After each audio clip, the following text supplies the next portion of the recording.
Okay, so I'm going to make a quick interior video followed by an exterior video later of my 2008 Lexus GX470 that I picked up approximately a week ago.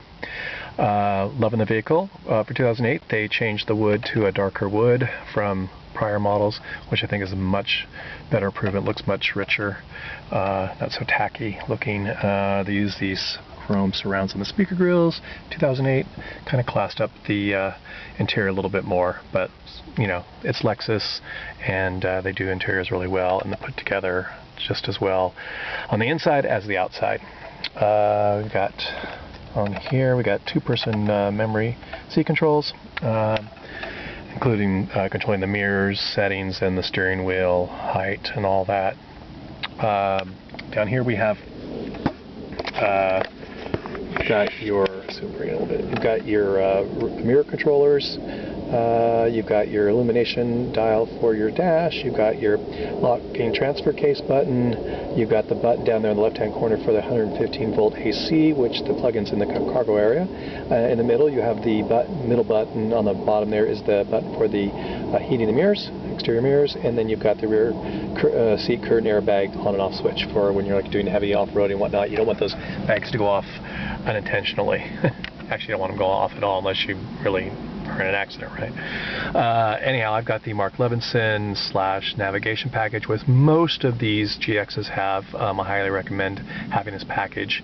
The Mark Levinson stereo system, it's not overrated. It's really a great system, and you do notice the difference. I've had two Lexuses before this that didn't have the Mark Levinson, and you do notice the sound difference. Now, whether it's better than an aftermarket system, that's a whole other debate, but I enjoy it. I enjoy the system as it is. Down here you've got, they started doing, speaking of sound systems, they're still doing the cassette decks in 2008, Toyota and Lexus. I guess that's a good thing, don't know, but it's there. In the middle you've got your climate controls. It's automatic dual zone. Up here you've got your clock, and you've got settings for like, let's see, sorry. Trying to get so you can see it. So you've got, there we go. I'm getting 16.2 right now, mile per gallon. You've got range and tank left, average speed, I'm not sure. Oh, barometer, and altimeter, and estimated time, and the temperature. There we go. Okay. And then in here we've got the 6-disc CD changer that also plays DVDs when you're parked. I do not have the DVD rear seat entertainment package or the sport package. Those are the only two options I don't have. We've got moonroof, which most GXs came with, but it was an option technically. Here you've got your auxiliary plug-in there. You've got a 12-volt there as well, and your two seat heaters. And here you have another 12-volt IE cigarette lighter, and then the ashtrays over here. Here we've got a downhill ascent control button that also works when you're on a hill, going up a hill and at a stoplight. I've learned to put that on, not to leave my foot on the brake. Kind of fun thing to discover. And then here we've got comfort and sport adjustments to your suspension, and you have your height control, lower or higher, and that will go off automatically at 19 miles an hour if you forget to turn it off. Here you've got your transfer case shifter, and then you've got a 5-speed automatic transmission, cup holders here, and then you got two more cup holders down in here in the console case. And of course these have lids and everything, but I've got stuff, a bottle, and it's too high. Seat armrests fold up. Seats are in great condition. Leather's really nice. Plenty of headroom.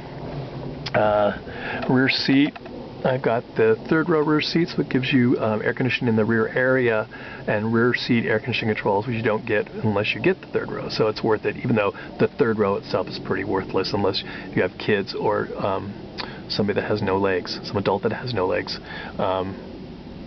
Okay, that sounded kind of gruesome, but you get my drift. 24 inches of legroom doesn't go far back there, and the seats are mounted really low on the floor. But the second row is really comfortable, and they actually recline. You can see I've got the 60% half of the seats reclined back a bit. Let's see what else I can show you before my battery runs out here. I guess I could. I guess classical music, we can use a little Mark Levinson.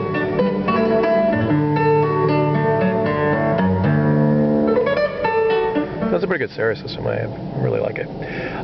You got your cruise here, obviously, and your controls for your lights and for your wipers. You've got rain-sensitive wipers, standard, and automatic headlights, standard, and fog lights. So with that, I will sign off on this interior shot before my battery dies and do an exterior one. Okay.